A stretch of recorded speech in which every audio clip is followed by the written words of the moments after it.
그런 시작을 우리에게 알려주고 있습니다. 우리가 무슨 일을 시작할 때 때를 기다려야 되고 그 때가 오기까지 기다리고 기도하고 그리고 아버지께서 확실히 기쁨으로 무엇을 주실 때 그때 우리는 앞으로 나아갈 수 있을 것입니다.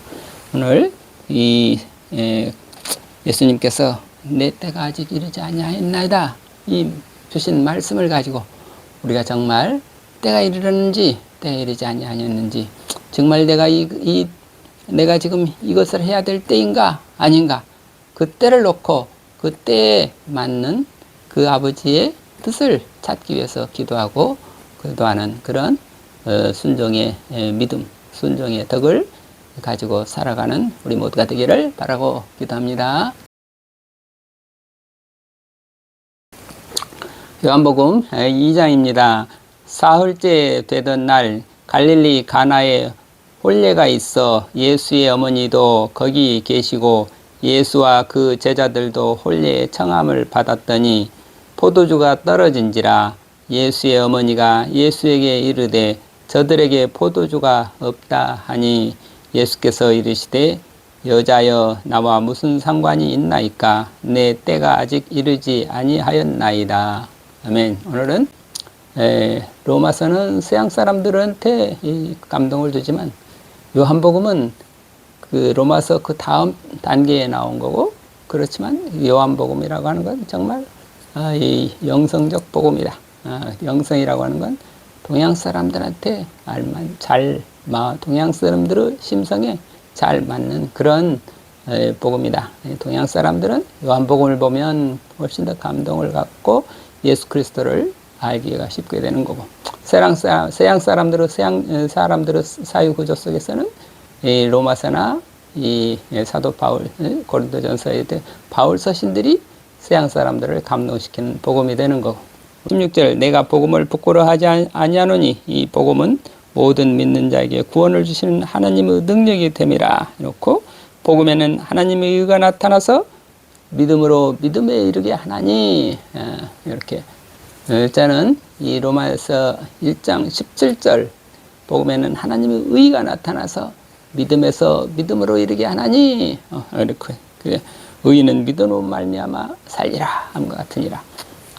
믿음에서 믿음으로 하는 건데 믿음에서 믿음으로 그 믿음은 거듭나는 과정이고 마지막 믿음은 영생을 얻는 믿음이고 영생의 믿음 그러니까 거듭나는 믿음 영생의 믿음 그래서 이게 로마서는 믿음에서 하나님의 의가 나타나서 거듭나는 길이 의이고 그 다음에 믿음에서 그래서 거듭나기 전에서 거듭난 후에 믿음으로 거의 영생을 얻는 거예요.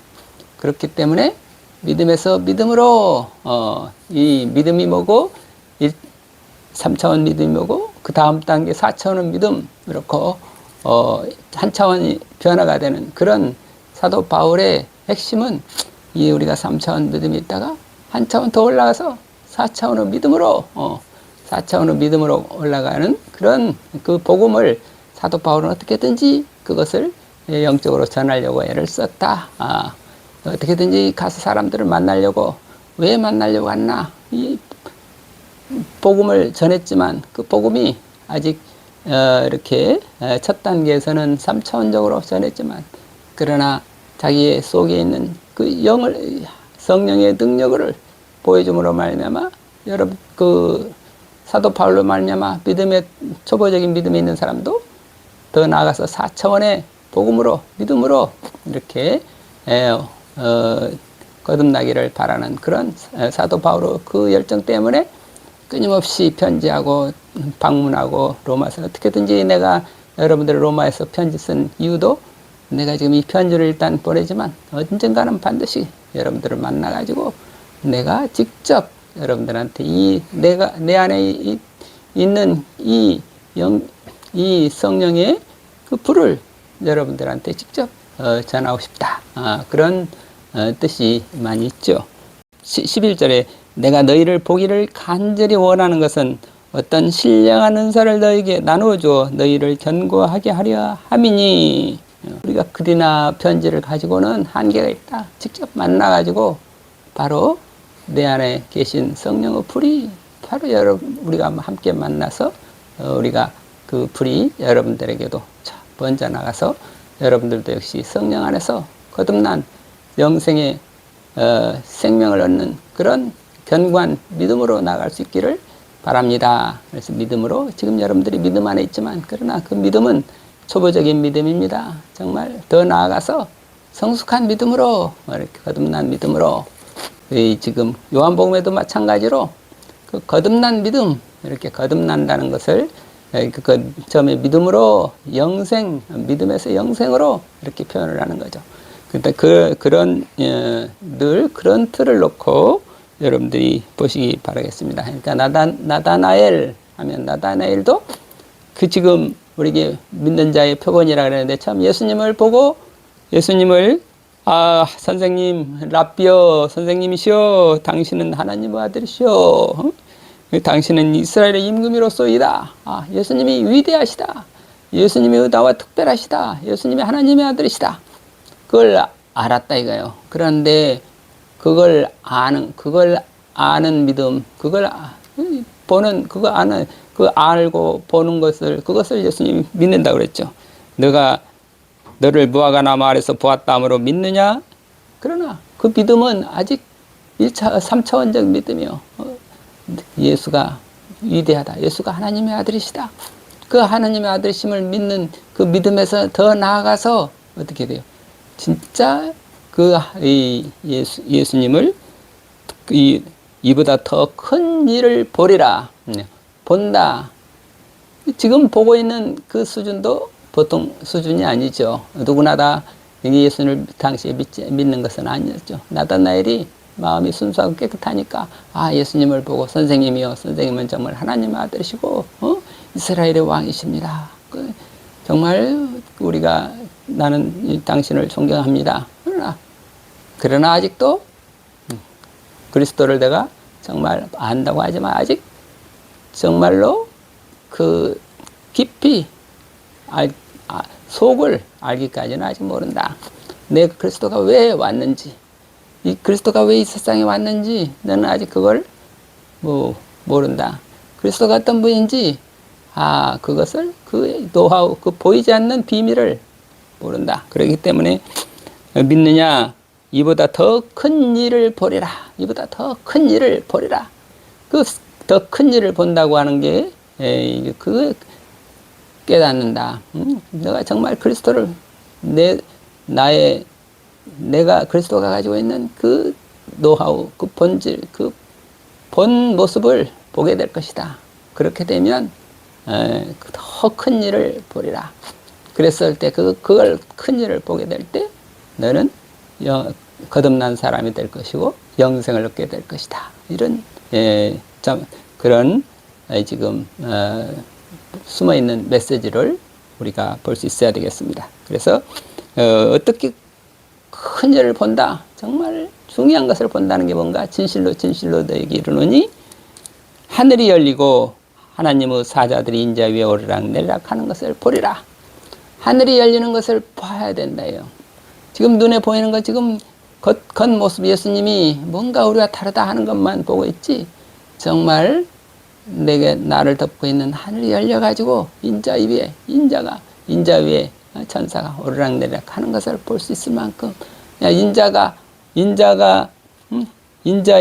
위에 하나님의 사자들이 천사들이 오르락내리락 하는 것을 볼 수 있는 그런 눈이 열리는 그날, 거듭나는 날 또는 생명을 얻는 날, 그날을 보게 될 것이다. 그게 이 모든 우리 믿음에 이르게 되는 그게 예수님의 지금 우리에게 바라는 우리에게 예수님을 우리 하나님의 아들이라고 고백하고 우리의 구세주라고 고백하고 그렇지만 더 나아가서 정말 그리스도께서 하나님의 우편한 자 계시고 그리스도의 인자 위에 하나님의 사자들이 오르락내리락 하는 것을 볼 수 있는 그 열린 하늘이 열리고 하늘이 열린다. 그건 우리 예수의 속을 그리스도의 마음을 우리가 볼 수 있게 되는 거고, 그렇게 되려면 우리의 마음이 열려야 된다. 우리의 눈이, 영적인 눈이 열려야 된다. 그래서 지난 시간에 그런 세계를 동양 사람들의 마음이 한없이 깨끗하고, 그래서 마음 깨끗한 자는 복이 나니 하나님을 볼 것이며, 순수한 마음, 지금 나타낼 순수한 마음이지만, 그러나 너는 계속 우리가 그리스도 안에 있으면 그리스도의 복음을 듣고 복음을 깨닫는 시간, 믿는다는 것이 아는 것이고, 아는 것은 깨닫는 것이고, 깨달으면 거듭나는 것이고, 거듭나면 영생을 얻는 것이다. 그 세계라고 하는 것을 지난 시간에 우리 동양 사람들은 이렇게 표현을 한다 그랬죠. 영광이요. 영광이라고 하는 걸, 그리스도의 영광을 볼 수 있어야 되는데, 영광이 홀로 빛나고 있다. 그 영광이 홀로 빛나고 있는데, 그 세계는 형탈, 근진, 형탈, 저 멀리 벗어나 있어. 그러니까 하늘나라의 세계니까 일체의 어떤 티끌먼지, 세상에 세속계의 티끌먼지가 하나도 없어. 그리고 채로 금풍, 그 본체가 드러났다. 그리스도의 본체가 드러나가지고, 그 그리스도의 본체가 되는 인자 위에, 하나님의 사자들이 인자 위에 오르락내리락 하는 것을 보리라. 그래서 채로 진상, 그게 바로 채로 진상이라는 거죠. 참 진리의 모습이 드러나게 된다. 그래서 그 세계는 불구문자, 이거 글자로 불구문자, 어떻게 문자로 이렇게 글자로 설명해 줄 수 있는 그런 세계가 아니야. 사도 바울이 편지를 써서 보내면서, 이 편지를 가지고 그 세계를 다 말할 수가 없어. 그러나 심성무염, 마음이 깨끗하고 성품이 한없이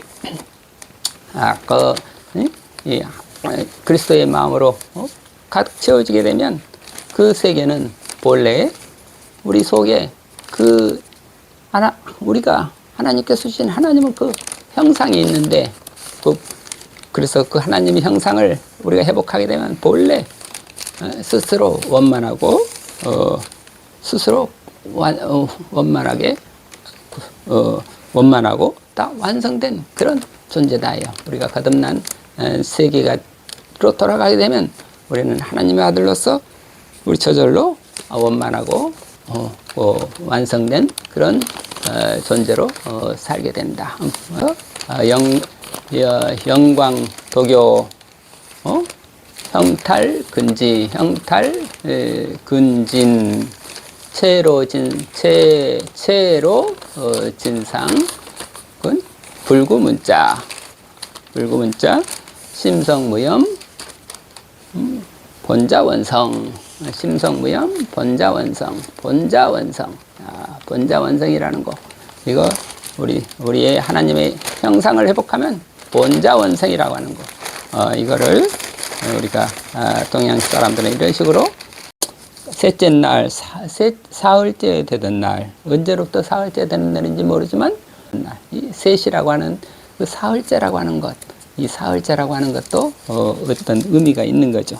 무엇이든지 우리가 처음에 기도하고 그걸 묵상하고, 그래서 우리가 하나님 뜻을 받으면 그 하나님의 뜻을 얻으면 그게 바로 사흘째 되던 날, 갈릴리 가나에 혼례가 있어 예수의 어머니도 거기 계시고, 했던 혼례, 인간사에 있어서 혼례도 중요하고, 세상이 유지되는 것은 혼례 때문에 세상이 유지가 되는 거죠.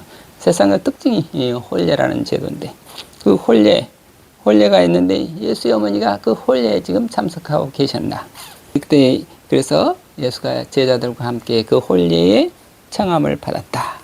그러는데 혼례에 가니까 포도주가 떨어진지라. 이 포도주, 이 세상 잔치에, 우리 인생은 기쁨으로 본래 하나님께서 이 세상을 기쁨으로 창조하셨듯이 세상 사람들이 다 이 세상에서 누구나 다 기쁘고 행복하게 살기를 바라죠.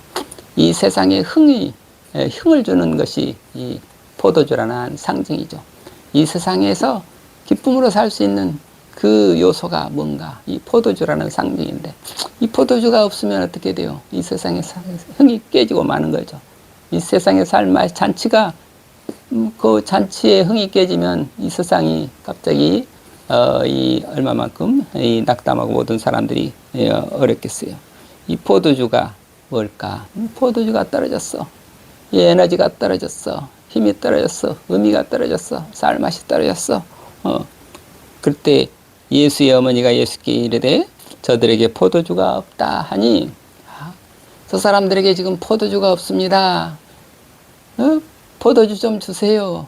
예수가 사람들에게 기쁨 원천이 되는 어떤 포도주, 이 포도주라고 하는 게 이 세상에 있어서 이 세상의 흥을 돋구는 것이 포도주라면 하나님 나라를 위해서 하나님 나라 사람들에게 기쁨을 주는 복음이 그런 세상 사람들에게 포도주나 마찬가지가 되겠죠.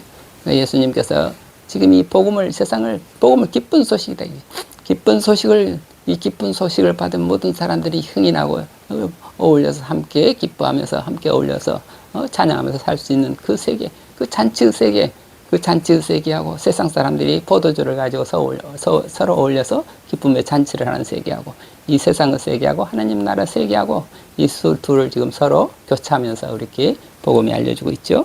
그래서 예수께서 이르시되 여자여 나와 무슨 상관이 있나이까 내 때가 아직 이르지 아니하였나이다. 예수님께서 제자들과 함께 나왔지만 그러나 아직 내 때가 이르지 아니하였나이다. 아직 내 때가 이르지 아니하였나이다.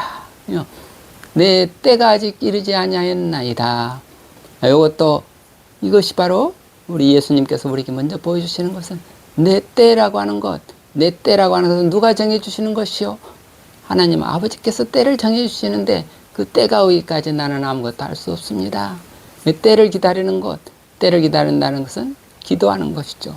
아버지의 뜻을 기다리고 아버지의 뜻에 따라 온전히 순종하는 그리스도의 모습을 우리가 볼 수 있습니다. 우리도 역시 무슨 일을 할 때 항상 기도로 그 때를 기다려 사흘째를 기다리고 그러나 사흘째에 시작을 했는데 시작은 겸손으로부터 시작했대. 그 역경에 보면은 이 내 때가 아직 이르지 아니하였나이다. 그러니까 그 내 때가 이르지 아니한 사람들은 어떤 사람인가 그랬을 때 주역에서 하나님의 아들 건꾀지만 그 건꾀에서 제일 먼저 초구를 이 잠룡이라 그래. 잠룡 숨어있는 용. 잠룡은 숨어있는 용인데 숨어있는 용이기 때문에 자기를 나타내지 않는다. 그러면서 그 잠룡은 숨어있는 용이라는 말은 무슨 말인가? 그럴 때 공자는 정말 이 세상을 구원할 수 있는 그런 능력과 실력을 가지고 있으면서도 숨어있는 사람을 갖다가 잠룡이라고 그런다.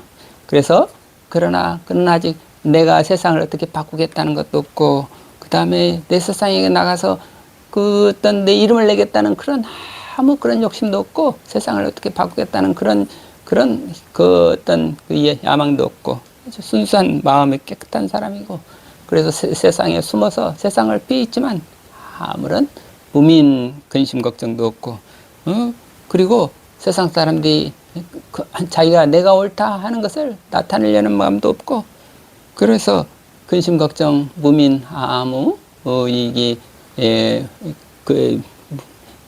범민이 없이 범민을 끊고 사는 사람인데 그런데 즐거우면 행하고 뭔가 하나님께서 기뻐하시는 일이라면 행하고 하나님께서 염려하신다 그러면 피하고 늘 하나님과 동행하겠다는 그 뜻을 조금이라도 그 흔들림 없이 그 뜻을 확고 기불가발 그렇게 그 의지를 그 뜻을 빼앗을 수 없는 그런 사람을 잠룡이라 한다 이렇게 표현이 돼 있어요. 아직 내 때가 아직 이르지 아니하였나이다. 나는 아직 잠룡입니다. 그러니까 이게 잠룡이라고 하는 것은 아버지께서 기뻐하시면 내가 일을 하지만 아버지께서 하라고 하실 때 기뻐하실 때 그러나 아버지께서 하라시면 기뻐하시면 하고 하라시면 하고 아버지께서 뭔가 염려하시면 안 하고 늘 아버지와 함께 아버지의 뜻에 순종하면서 사는 그런 그 순종의 그런 모습을 내 때까지 기르지 아니하였나이다. 이 바로 이것이 늘 하나님 앞에서 늘 하나님 아버지 앞에서 온전히 아버지의 뜻에 모든 것을 맡기고 사는 그런 그 겸손의 믿음,